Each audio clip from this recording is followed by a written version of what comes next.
Here we have our round 7 match. It's Jason Ward against Clinton Smith. Jason is on our right, and he is playing a red devotion deck, I believe with a black splash. Clinton is playing Selesnya aggro. He's just beating down with green-white dudes. I see we have a very powerful one-drop here, Soldier of the Pantheon, protection from multicolored. Yeah, and crucially it has 2 power and has come down on turn 1. Jason has got a Temple of Malice that he's played. He's scryed on turn 1. So Clinton's going to be able to get in for damage. I love creatures with 2 power. Especially when they only cost 1 mana. If they came for less than 1, I'd play them 2.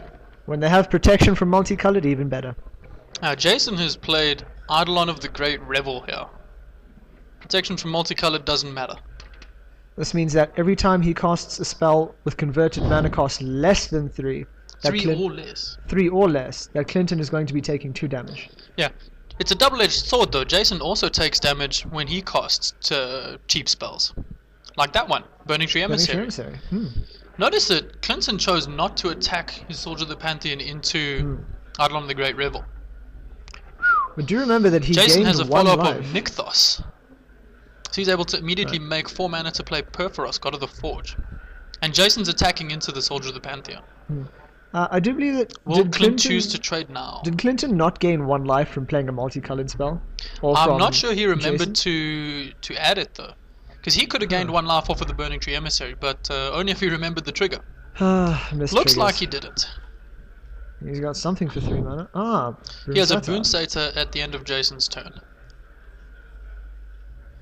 Now the Eidolon of the Great the Eidolon of the Great Revel dying means that Perforos is not a creature right now. Jason only has 3 devotion to red.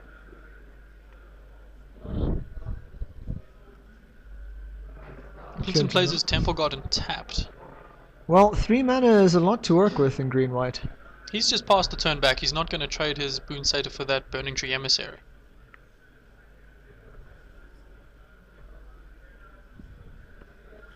Jason deliberates here over his 4th land drop. He has a Blood Crypt in hand. Does he want to take the damage or not?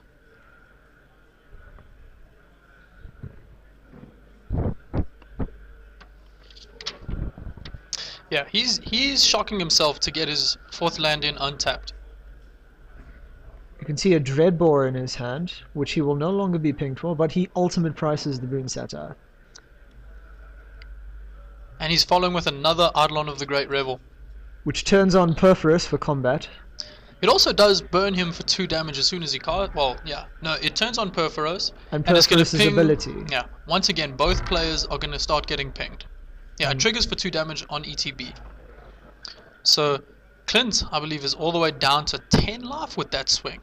Perforos getting in for a lot. Voice of Resurgence makes a good blocker, but it's not going to be able to tangle with the indestructible Perforos. And again, thanks to Eidolon of the Great Revel, it costs him 2 life to play. Power and toughness on Perforos, I think it's a 6/5. One would expect him to be mighty powerful. He's a pretty angry god. And Clinton doesn't seem to have a lot of removal in his deck, so he's not likely to manage to remove the devotion that Jason needs. Here, Jason's had enough mana to double activate Perforos' pump ability. His entire team is getting +2/+0. Yeah, Voice Resurgence is just chumping the Perforos. So Jason's getting in for another 8 damage. That takes Clint all the way down to 2. That means if Jason just plays 1 more creature, Clint dies. And that's yeah, Clinton picks it up. Let's see if game 2 is going to last any longer. That first game was very quick. I think that's the explosive power that you get from red decks. Yeah, and Clinton's deck is not full of removal or anything. It's not aiming to control the game. It's trying to race. Yeah. So Perforos turned on is a very hard thing to race. Yeah, Clinton gets to turn 2 and he plays a Fleecemane Lion. A very powerful 2-drop. Jason has no turn 2 play. So he's off to a very slow start in this game. Clinton gets in for 3, so Jason's already reaching for his pen and ticking down his life total. We also see a Voice of Resurgence in hand, but something for 3 mana coming down now. Looks like a Loxodon Smites. That's a 4/4. Clinton has a very powerful board here. 7 This is possibly the best power on the sequence board. play. I mean, he's gone into one of his best 2-drops and then his best 3-drop. Meanwhile, Jason has no 2-drop And no 3-drop. And he seems to be cycling a lot of land. I see a Fanatic of Mogus there, but that's 4 mana, and with no Devotion to red, it's not going to trigger for much. So that's a 7 damage swing from Clint. That takes Jason all the way down to 10. And I see that Clinton has a Advent of the Worm in his hand, so he's going to put another 5 power down at instant speed at the end of Jason's turn. That Fanatic of Mogus is not going to put up much defense against this attack. So let's see, Jason just played Fanatic of Mogus, but we know he has a Frostburn Weird in his hand. Yeah, he's drawn that too late for it to matter, unfortunately. He drew it on his 4th turn. Yeah, Clinton looks like he's got a very powerful attack coming in here. Jason's on 10 and he has 12 power, and that's no blockers for Jason. So I think that's game 2 over already. We have another quick one.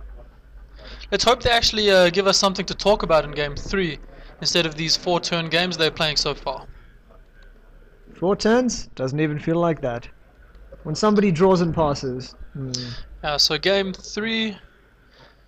Yeah, it looks like Jason is on a mulligan to 6, and he's opening with a Scryland. Clinton looks like he has a full grip. He's starting with a Forest into an Experiment 1. Very good start as well. And Clinton's deck has the creatures to evolve it to a very big size. But we finally see Frostburn Weird coming down in a time allowing it to be relevant. The 1/4 with the ability to pump. Yeah, very big blocker, and crucially provides 2 devotion to red. Jason's deck is built around using that devotion to red for big hits like Fanatic of Mogus, for making a ton of mana off of Nykthos. Most of his explosive plays depend on having a lot of devotion down on the board. On the other hand, we see Clinton developing a very solid board presence here. Yeah, the Voice of Resurgence evolves the Experiment 1 up to a 2/2, so he's got a pair of bears down on turn 2. Expect that Experiment 1 to get bigger though. Clinton's deck is full of big 3-drops and big 4-drops. And he's got the mana to play them. Yeah. He has an Advent of Worm in hand, but I don't see a 3-drop. So on turn 4 he's going to put out a 5/5 Trampling Worm token and grow his Experiment 1 further, but for now he's got nothing to add. Unless he has a Boon Satyr in hand that I haven't seen.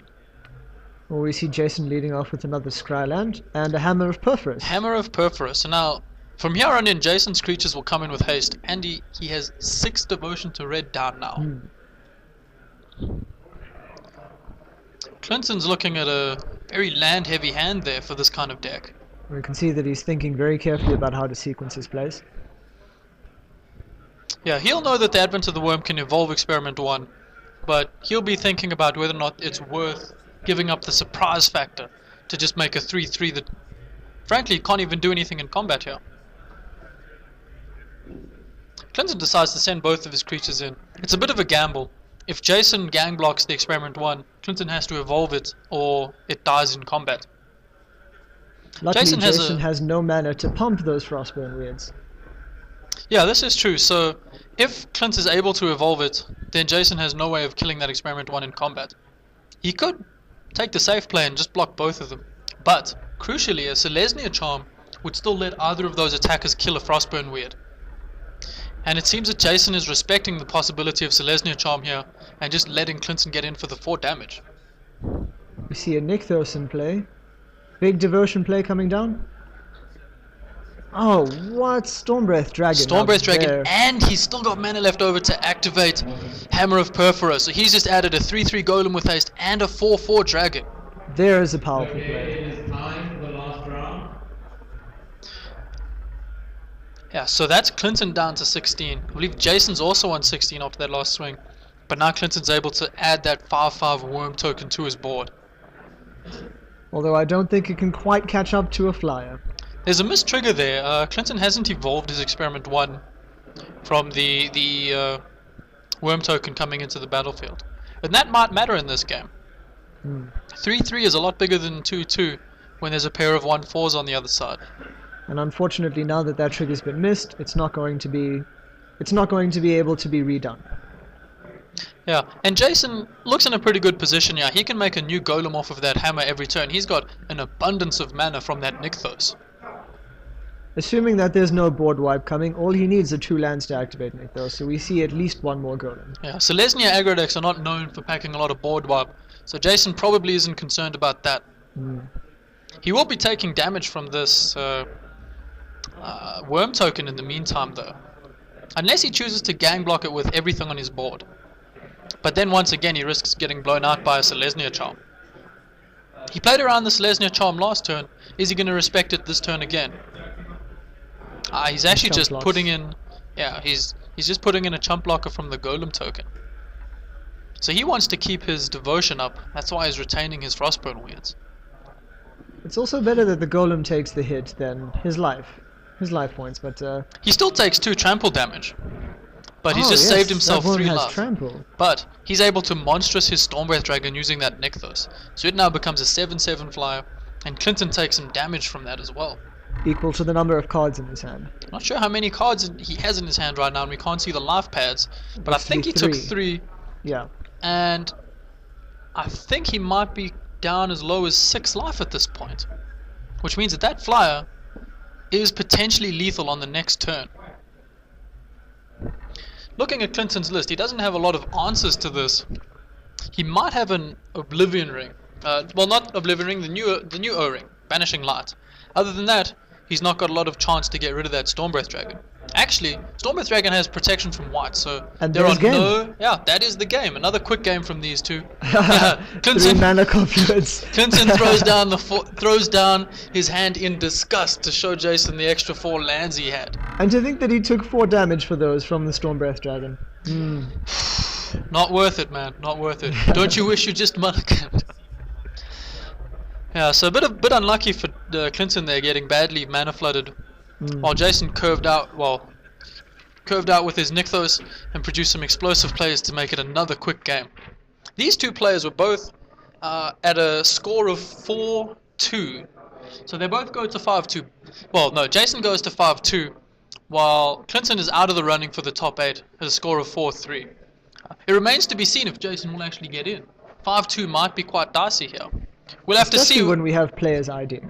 Yeah, a lot of players have ID'd themselves to scores of 5 wins and 1 draw. So Jason might be in a precarious position for top 8.